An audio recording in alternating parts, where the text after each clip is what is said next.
Welcome to the Underwater Podcast, where we take a deep dive into the world of underwater portrait photography, cinematography, and everything in between.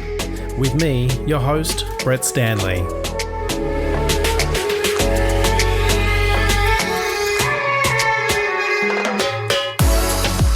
Welcome back to the Underwater Podcast, and this week we're learning how to let go of our work with Steve Richard. Steve has an amazing take on underwater photography. His approach is quite unique and results in a beautiful painterly feel to his images. We chat about building a personal dogma to help find your artistic voice and how people can approach work in very different ways. Oh, and Steve is a demon with a delete button. Alright, let's dive in. Or in Steve's case, just stay dry.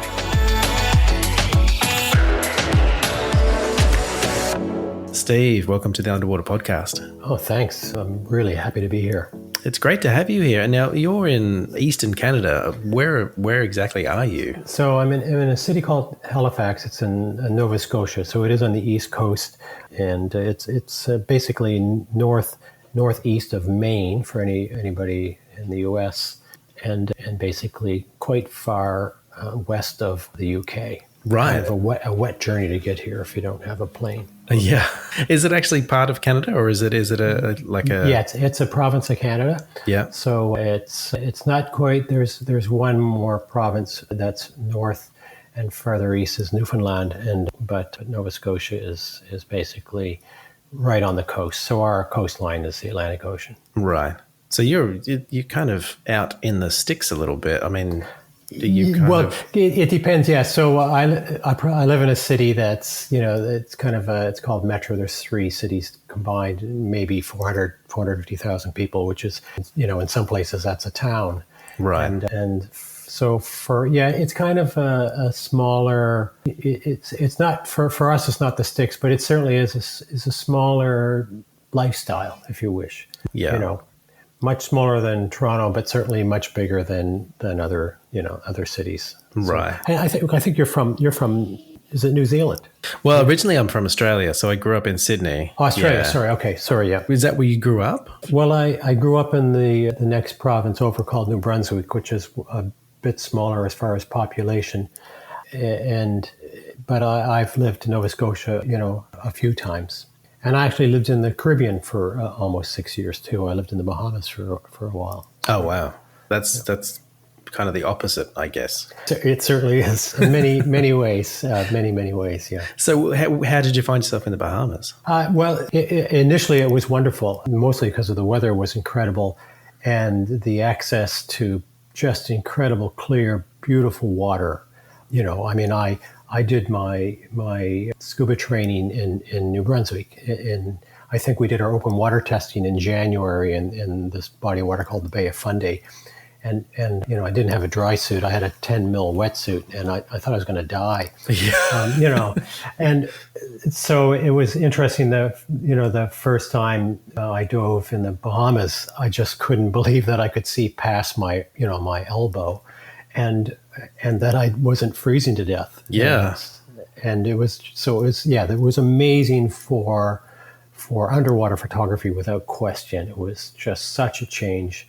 And for many things it was a change, but it is very much the island life. And I don't know at the end of the day whether I'm an island life type of person. So yeah, I found it a bit difficult after a while. Yeah, it is a very different lifestyle and different pace of life, I think. And I think for me, like I like it in small doses. I don't think I could do it permanently.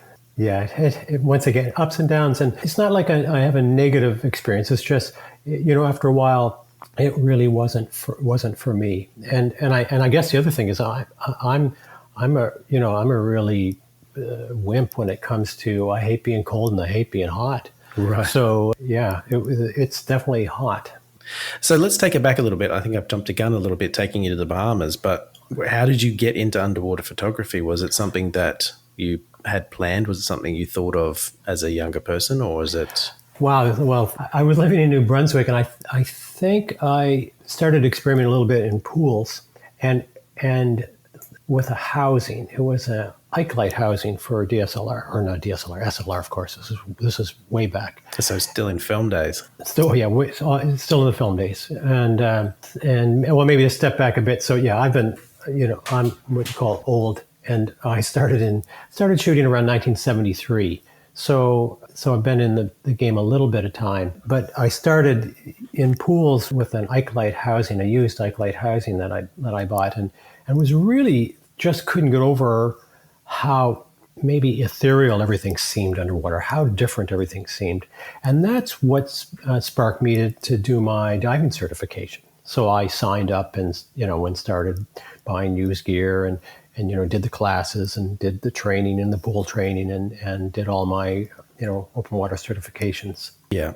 And then realized, certainly where I lived at the time, probably the worst environment ever to do underwater photography, Because it's freezing there, right? Like in the winter. So we dove in the ocean, so it never really. I don't know if do you want to talk in centigrade or in Fahrenheit? Whatever you're comfortable with. We have people all over the world. Okay, so usually the temperatures are not much above 0 centigrade and 5 or 7 degrees. So it's a salt water, so it doesn't it doesn't ice over, but it's cold. Yeah. So you're usually wearing a 10 mil wetsuit or a dry suit, and even in the summer where you're diving in the ocean, it's still fairly cold there.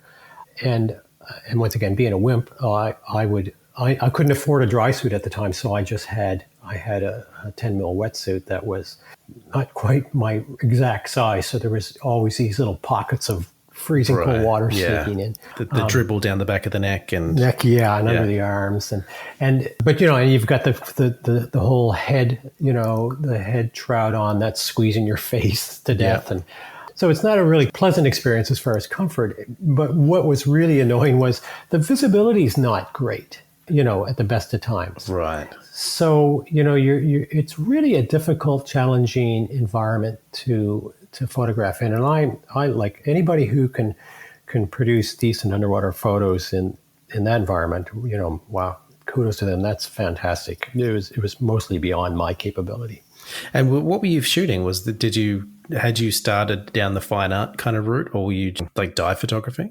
Yeah, it was fine art, but I hadn't moved to fine art underwater at that point. I was still way too early in the learning curve. Yeah. So some of the pool stuff I was starting to experiment with, yes, and figuring that. But it really wasn't until I moved to the Bahamas and then experienced this incredible change in water. And also in the Bahamas, where I lived, I had access to a pool every day, nice and well maintained. So it really clear water and could do quite a bit of experimenting and learning. Yeah. And that pool was in Nova Scotia or in the Bahamas? No, in the Bahamas, yeah. Oh, okay. Yeah. So basically, I didn't do a lot of underwater photography, or I was not successful underwater photography in Canada. And I think it was 1992, maybe, 91, 92, that I moved to the Bahamas. And that's when I really started, a much better journey towards fine art underwater stuff. So what took you to the Bahamas? Was it a photography decision or was it something else? There's many decisions, but it was just wanting, for the most part, my wife and I wanted to just try living in a warmer place for a while. So that was a lifestyle choice. Yeah, it was a lifestyle choice. Yeah.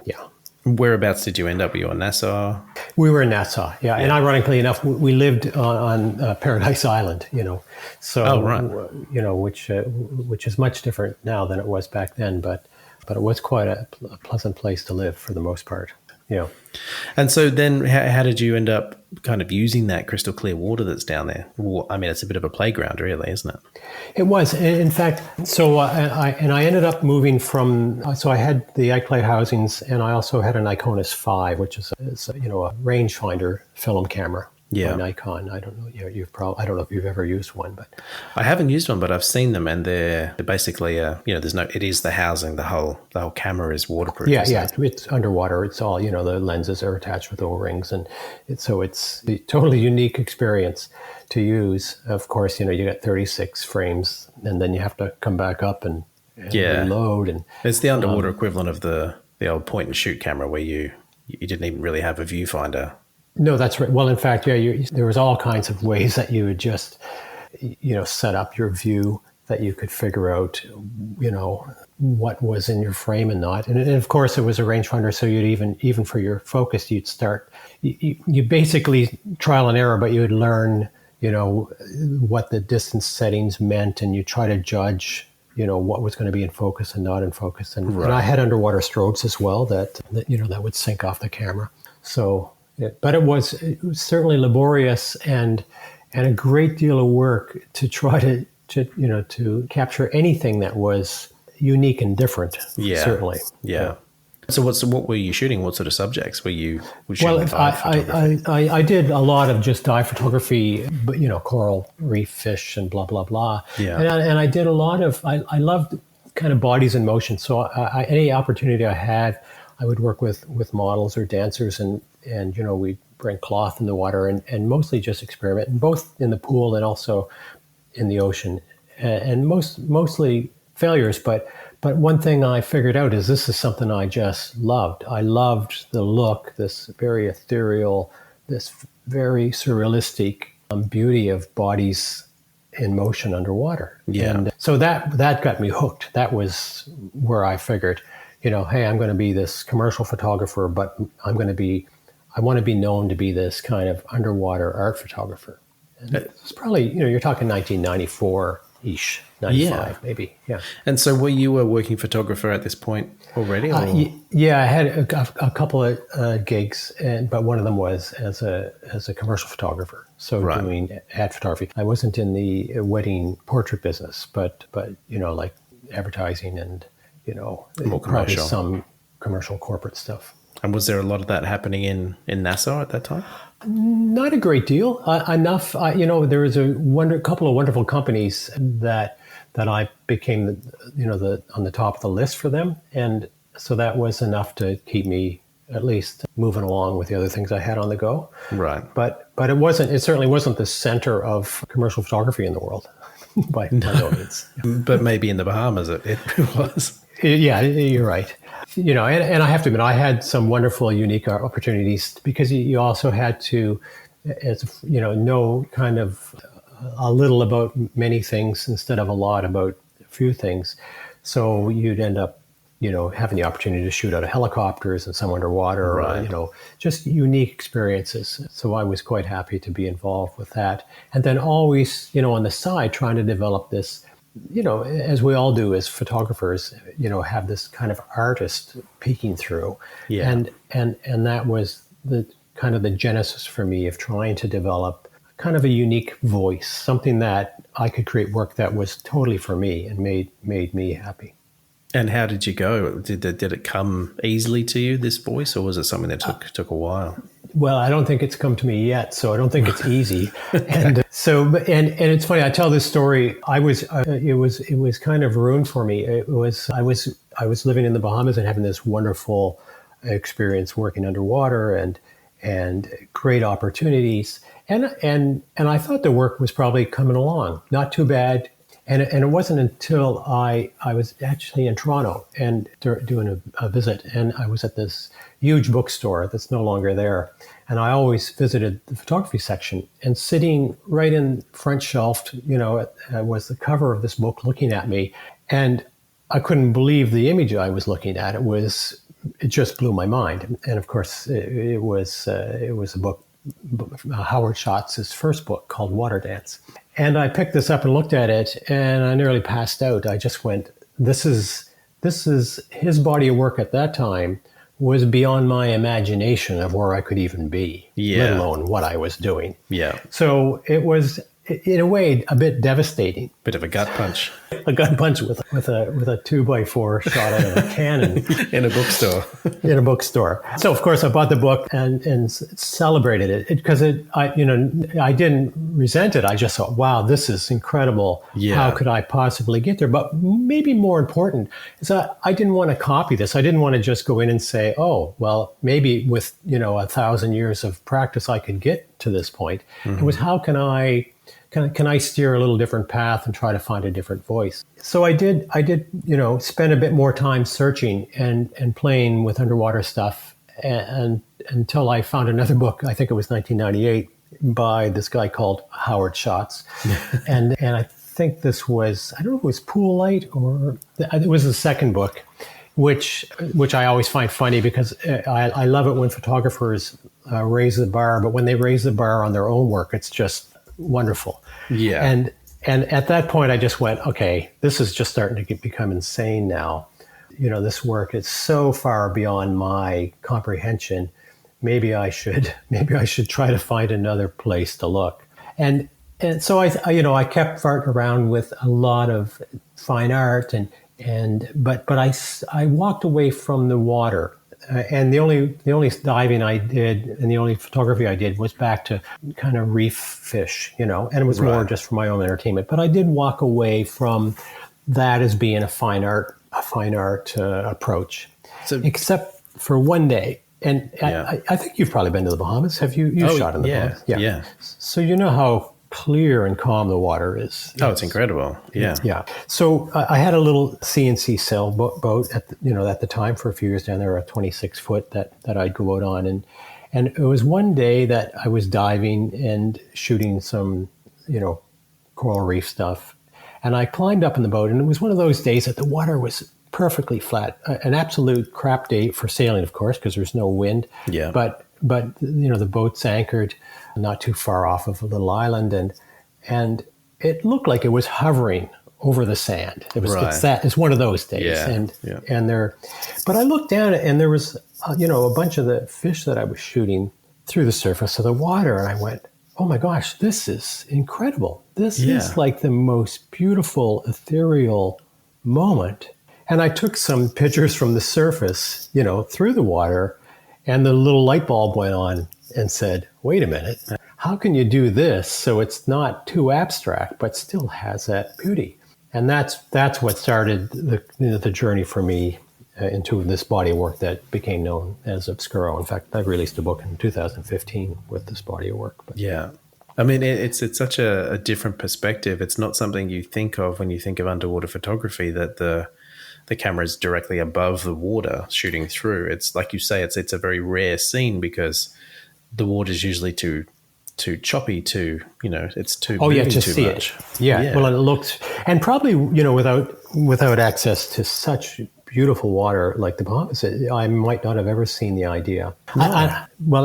And the irony is, I experimented a little bit with that, but it wasn't until, oh my gosh, I think I had moved back to Canada already, and I think it was around 2003.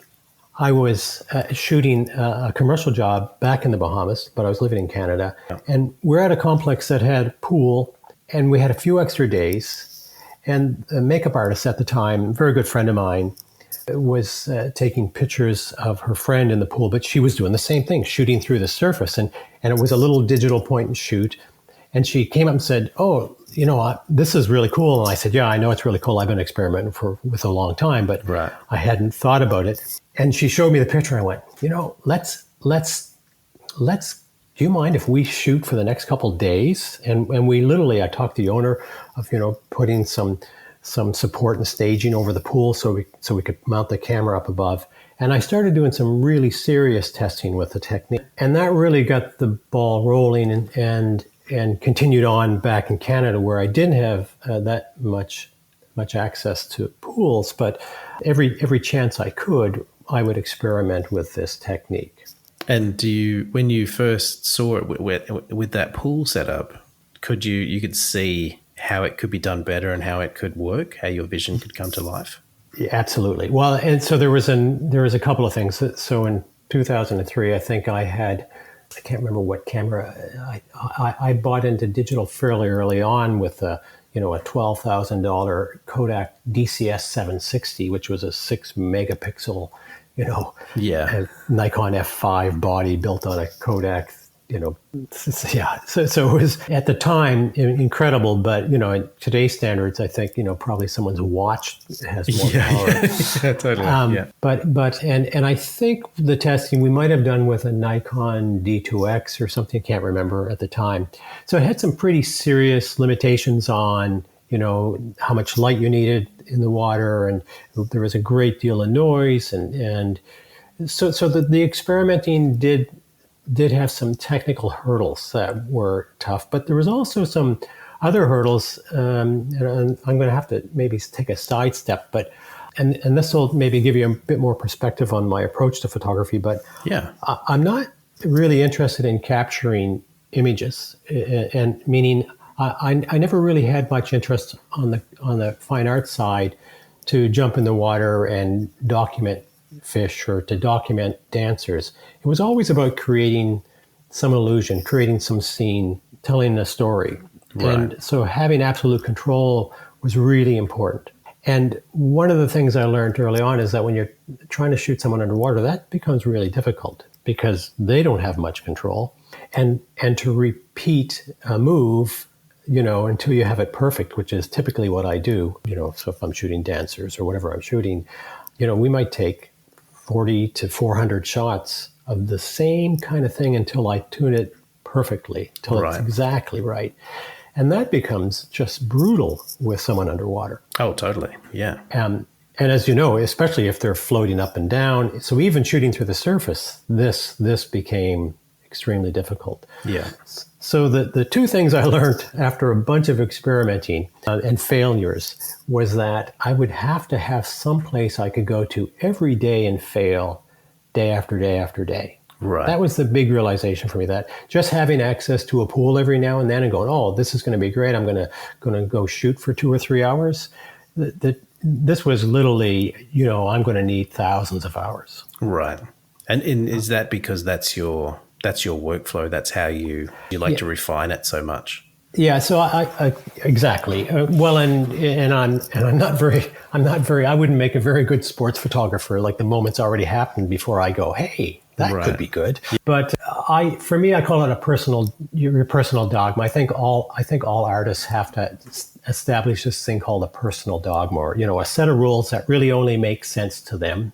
They're not really rules. There's no laws of physics that guide them. They're just rules. And I think for me, that's really important.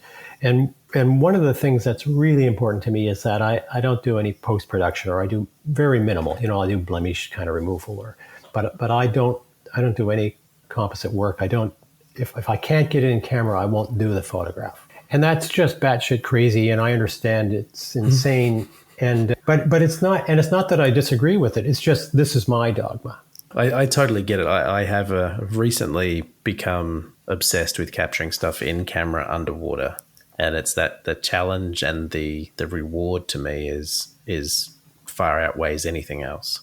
Well, I agree 100%. But I had to, but don't get me wrong. Anybody listening, it's not that I think everybody should do that. It's just what's right for me. Exactly. Yeah. And personally, for me, it's a personal challenge. For me, it's something like, oh, okay.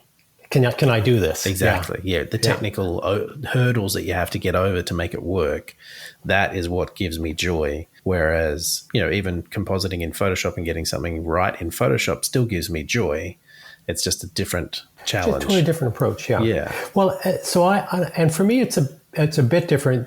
Doing it in camera makes me think very much about the story and how I'm creating the moment. Right. So it's almost like sculpting in a way, where you just do it bit by bit and it develops in front of you, but it needs to be an iterative process.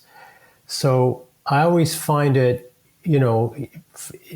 interesting how some people really can just go out and have their models or their actors or whoever they're working with just move and they capture these moments and that's their approach. They try to find what they're looking for there. And for me, it's totally different. It's really more like sculpting and trying to create, ironically enough, a moment that looks like it was captured.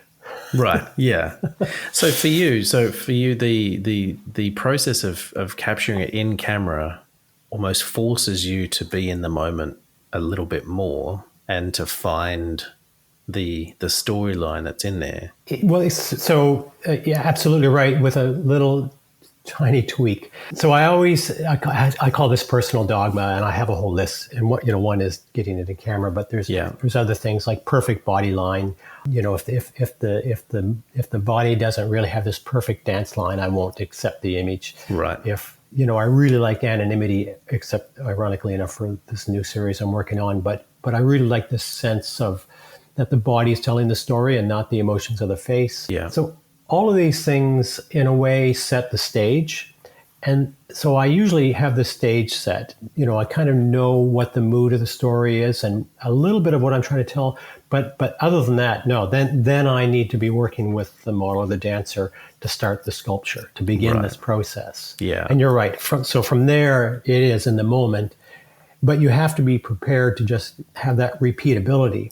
And as you know, underwater is just holy shit crazy to try to do that. Yeah. Especially if you're dealing with, like a swimming pool, which is probably about 5 or 6 feet deep. It's hard to get the same depth every time. It's hard to be in the same spot every time. And your model can't stay, it's just not enough depth to get the model down so they're not just popping right up to the surface again. Yeah.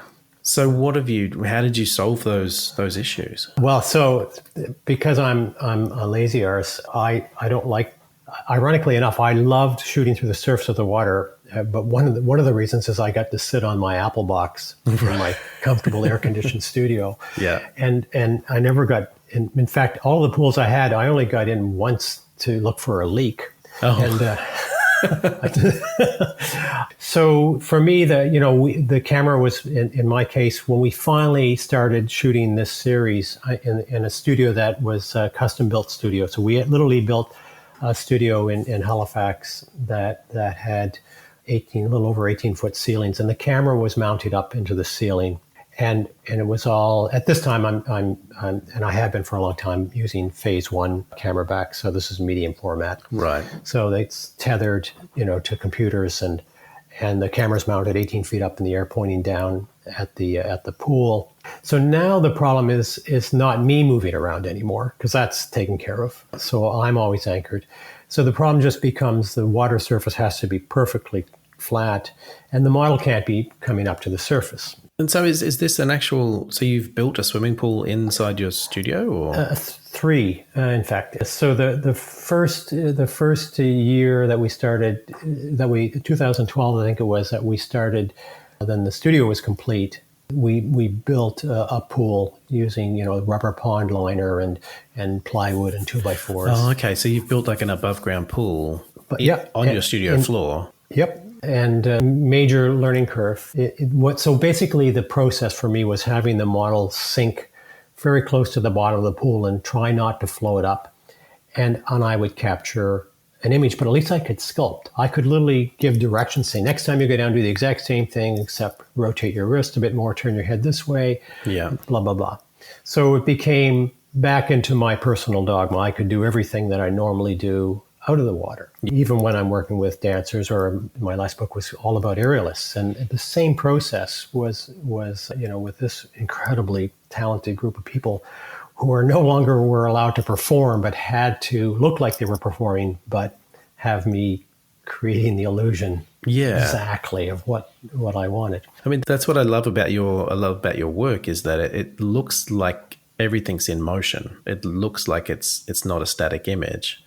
And what blew me away was when I found out that it was underwater and you were shooting it from above, was how is there not ripples all across the surface of this? How is there not distortions? Well, so this was a learning curve that was really steep.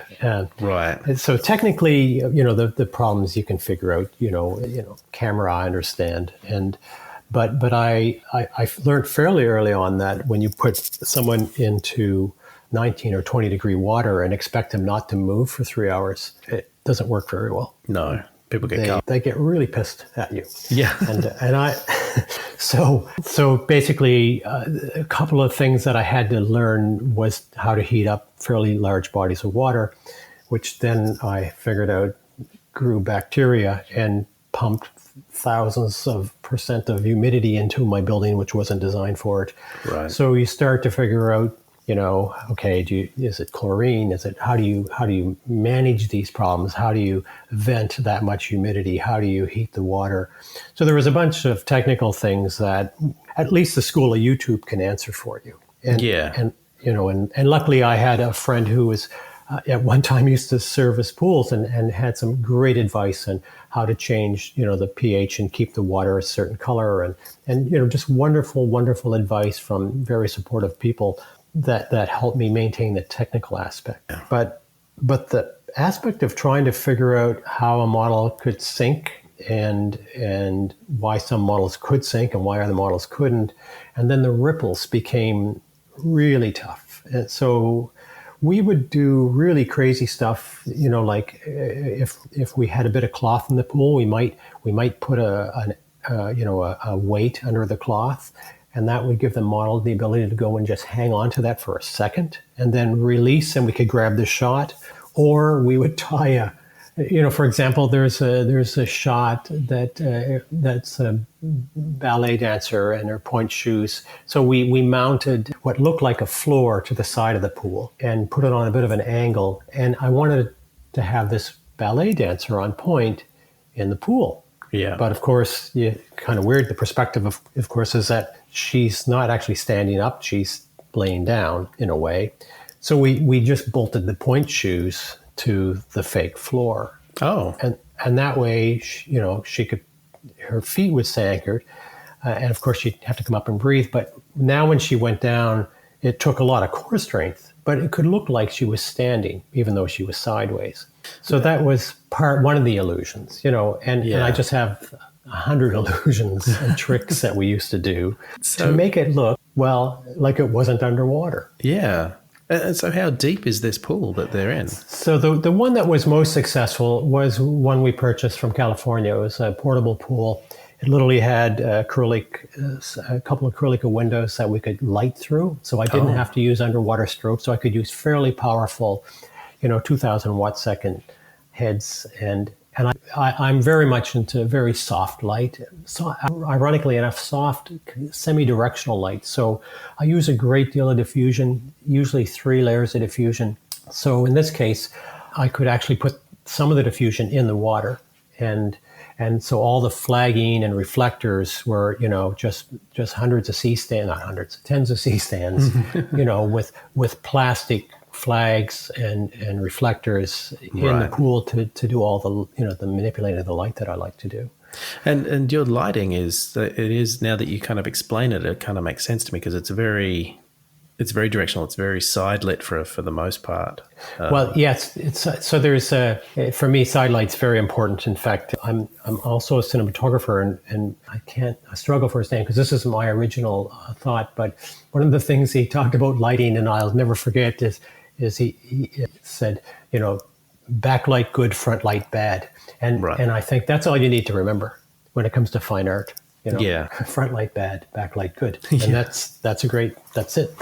And so for me, I always use, if front light basically lights up the subject and it's a really good way to document something, but side light or backlight's a great way to tell your story and let light become one of the actors. I think the other thing as well is that it gives such a painterly look to it as well. I'm terrible with painters. I'm terrible with names of painters and styles, but the look that you've got is very, is it Rembrandt-y? It's more Caravaggio, my pronunciation shit of that, but it's so an Italian painter that really, I don't really admire his subject matter, but his painting style is amazing, and with obviously Rembrandt is influential, but I think probably if I base most of my work as Caravaggio, which is use a great deal of the darkness. So for me, that's a big influence. In fact, for me, ironically enough, painters are my largest influence, more so than photographers. Right. I mean, it does show through in your work. It does have that painterly look. And I think even the way the water has diffused some of the light hitting the camera has given that kind of soft hue to it. Yes, you're right. Well, and I think most of us that do work underwater, that's what you realize is that this is something you can't really achieve, or maybe you can. I certainly can't because my dogma wouldn't allow me to do it. Right. But you can't achieve outside of the water. And, a number of people have asked, well, why do you go all this trouble, with pools and humidity and trying, nearly drowning your models and trying to figure out how to keep everybody underwater. And then you don't want it to look like it's underwater. And it's like, yeah, but I want it to look like there's no gravity, and I want to look like it's this soft, and there's no way the cloth underwater never would do that in the air. No, and I think that also reinforces that painterly thing where, as a painting, you can do whatever you want. You can make things do what they want.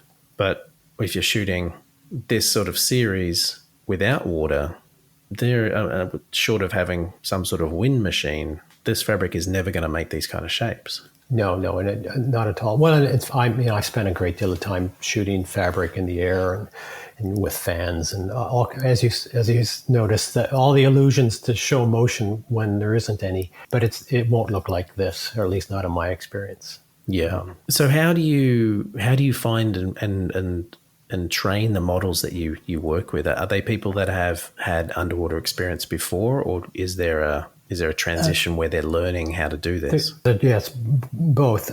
Most people contact me, and of course, when people start showing images of this series, I started to have a lot of people contact me wanting to become part of it. And ironically enough, most of the people I shot with for underwater were people I've worked with before, so they understood my whole process. That number one, we might work for 3 hours and not get a single image. Yeah. And so we have to come back another day, which is always kind of one of the things I'm quite adamant about. That where I might shoot for the whole day, and I'm just looking for one image. If we get two, that's incredible. But I'm looking for one. Right. And we may not get it. We might just get an idea. So that's kind of the first thing, and then I like to work with people that know that I can spend 200 shots on just getting a hand right. And so that's really mandatory, that I'm working with people that understand that and are willing to kind of go through that process. So they're not going to be, I don't know any other way to say it, but more like the fashion kind of shoot where the flash goes off and the model just changes the pose. Yeah. That is so far away from what I do that it would be impossible for me to create anything that way. And again, I think going back to that painting thing, you're kind of treating them like a painter's model, where they have to hold that pose until you've created that image, rather than changing and giving you variety. You're after that specific thing. I think it's right. I think that's the difference of looking at photography from the perspective of an artist. And I had given this a great deal of thought. And at one point, I remember being in the Tate Gallery in the Tate Britain in the UK and looking at one of my favorite paintings, which is Hope by Frederick Watts, and looking at this, going, the thing I just realized is every single brushstroke and every bit of color, every dab was put on this thing with intent. Yeah. And I said, how funny is it that most of us as photographers, there's not very much intent other than we've intended to push the button and point the camera. Yeah. And so I found that as this was quite a while ago, many years ago, but that entered my head and said, I'm going to start doing everything with intent. I'm going to decide on everything. Right. Every single thing, unless it's totally out of my control. And I think, by the way, when you talk about why it's important to do things in camera, it also reinforces that intent. No decisions are made unless I intend them to be that way. So there's no chance. Yeah. So for me, your process is the exact opposite of mine, where I am more like probably a Jackson Pollock, I think, where I just throw a whole bunch of shit against the canvas and see what sticks. And that is just how it works for me. I'm better at being reactionary to what happens in the moment and seeing and letting the moment drive the image, as opposed to the other way around. Whereas for you, I think couldn't do it that way. It would totally go against my dogma. But I don't disagree with your way. I just disagree with it for me. That's all. Yeah, totally. So, and it's interesting how every artist has a different approach to it. Yeah, absolutely. And actually, a very good friend of mine, Renee Robbins, is a really good photographer, a young photographer, and we joke that I'll spend 3 days shooting an image and 3 seconds in post. And I think she probably spends 20 to 30 minutes shooting the image and 300 hours in post. Yeah, exactly. And we're both after the same thing. right? We're both after creating this unique piece of art that's our own story and our own moment. And so that's what I find really funny, that we're both after the exact same thing. We just have radically different ways of doing it. Oh, absolutely. And I think it's one of those times where the adage of it, it's not the destination, it's the journey, isn't really true. I think it's the journey informs the destination. I think you're right. That's a good way to put it. I think you're 100% right. Yeah. And part of doing these interviews for me is hearing the different journeys that people have to get that final image where, when I first saw your work, and to be honest, it was Renee that put me onto it, and she said it was underwater. And in my mind, I had a whole different way of doing it than what you've described. And the way when we first spoke and you started describing how you did this, it blew my mind, because it was not the way that I would have ever done it myself, but it's just come out so beautifully. I don't know how to do it any other way than that approach, to be honest. I guess I think back and laugh at some of these shots took days, thankfully I'm lucky to have models that will put up with that abuse of me just doing it over and over and over again. And they're just so dedicated at creating something unique and powerful that they'll come back in and just continue doing this. Yeah. And it allows me to work the way I do, but only by the charity of others. Like there's without that, then there's no way I could move forward with this. Yeah, exactly. And so what happens next? Now, once you've taken the shot and you've done whatever post-processing you're doing, is there a financial side to this? Is this a revenue stream? Yeah, absolutely. Well, I joke and I don't joke, but I think, so I no longer, and haven't for a long time, I don't do any commercial photography whatsoever. Right. I totally look at what I do as an artist. I describe myself as an artist that just uses photography as the tools. Yeah. And so to be an artist, I think you have to have two things. I think you have to create work with intent. I think every brushstroke, has to have intent. Whether it's intent, your intent is the approach, like you said, like you're Jackson Pollock, you're throwing stuff and seeing it sticks. It's still intent. You're still choosing what to throw and where to throw it. But the second thing I think is really important is you need to take a vow of poverty. And I mean that jokingly, but not jokingly, but I mean it that you can't look at creating art based on whether it sells or not. You have to create it based on what you want to do and how you want to do it, what you want to say and how you want your audience to feel. And if it sells, that's wonderful. And you have to be prepared that it doesn't, because this is a shit market. This is really tough. Right. And for me, luckily, I sell some books and I sell some prints and I teach some workshops and I get to speak at events. And after how many years I've been doing this, I can etch out a living at it. But it's not, when I have an intern that's working for me and said, well, I really would like to do photography as art. And I just think, okay, let me know how you make out. Because if you can bypass the 20 years of, trying to find your voice, then let me know. I think that was one of the questions you asked earlier is, to me, having a unique voice is really, really tough and really, really important for an artist. Oh, absolutely. Yeah. And I think it's hard to know whether you've even got one. Like it's hard to look at your own work and go, oh, I see the voice in there. I've told this story before, but for me, I was struggling to find my voice for years and years and years. And it wasn't until I looked back at my work of those years that I realized that I had one all along. I just couldn't see it. Right. Which is true. So for me, that one of the things I usually ramble on about is to say, having your own personal dogma is a good way to start finding your voice.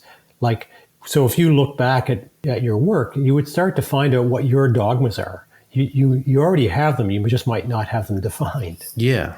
Yeah. And that really helps moving forward to say, it at least allows you not to go down the paths that won't be fruitful. And for me, when I'm doing a photograph in a studio, I shoot tethered. And once again, very much like a sculpture, but I, at the end of a shoot, even if I've taken 400 or 300 images, there's only 2 or 3 left on the screen. I delete and edit as we go. And if I create an image that I think is a little closer to what I want than any of the previous ones, I delete all the previous ones. And in fact, it's my favorite thing to do to a new intern is to be shooting and have them quite thrilled with what they're seeing on the screen, and then go select, the 50 images previous to image 51 and watch their face as I hit the delete button. Oh my God. And so you're literally deleting. You're not just like unselecting and oh no, they're gone. Why would I? So you have to remember, this is very iterative, and it's very much like, this is closer now. Right. This is starting to tell the story I wanted to tell. So why would I even keep any of the others? Yeah. I'm certainly not. My dogma wouldn't allow me to take a hand from one image or a chin from another image and put them together. Right. So that's a no-brainer for me. I'm not going to comp anything. So if the current image I have up on board is better than, or at least in my mind, better than what I have, why would I keep any of it? I'm not going to use it. It's never going to see the light of day. I delete it. See, that's so interesting. And I think the way that a photographer works in that way of do they delete or do they keep says a lot about their personality, I think. And, in my side of things, I struggle to delete anything because I think, I'll come back to that. Yeah. No, well, a true story. I don't think I have the numbers quite right, but everything I shot so I mostly shot slides. I shot medium format. I used to use, I used for a long time an RZ, or if you're in the US, an RZ6-7 medium format camera, and mostly film, but I started using phase 1 digital backs, 15 years or 12 years ago, whatever it was. And now I actually use a phase camera as well, but up to a couple of years ago, I was still using the RZ. And so I had a lot of film, and I even had a lot of 35 millimeter film, a lot of slides. And a great deal was what I called my fine art, right back from, the 80s. And I remember I had this all in archive, and I had what I called outtakes, and I had what I called final images, And the final images would still, out of a shoot, I might have, 200 images from a shoot that I might have shot 600 images from. And I even kept most of the outtakes. So finally, a few years before that, I had went in and literally destroyed all the outtakes. I put a light table up and looked and said, no, I don't know why I kept any of this. And it wasn't until a couple of years later that we were thinking about moving, and my wife, who I've been with a long, long time, is a great editor and certainly probably knows my work better than I do. And she said, all these old images, you probably should go through them because most of it's shit. And I thought, you're probably right, but I don't, I really? And so at the new studio we built, I literally put some white some translucent plexiglass up and put some Kino lights underneath. Yeah. I made giant light tables and took my entire archive of old film. And, I had no problem to destroy probably close to, 50, 60,000 images. That's crazy. No problem. Yeah. I kept a few binders worth. And I just went, this was mostly just crap. Yeah. I have no idea why I kept this. Is it because, do you think you kept it because it was a physical negative? That it was, it's easy to kind of delete a file, but... I think I kept it because I had some illusion in my head that it was good. And if I didn't look at it, maybe it was. Right, yeah.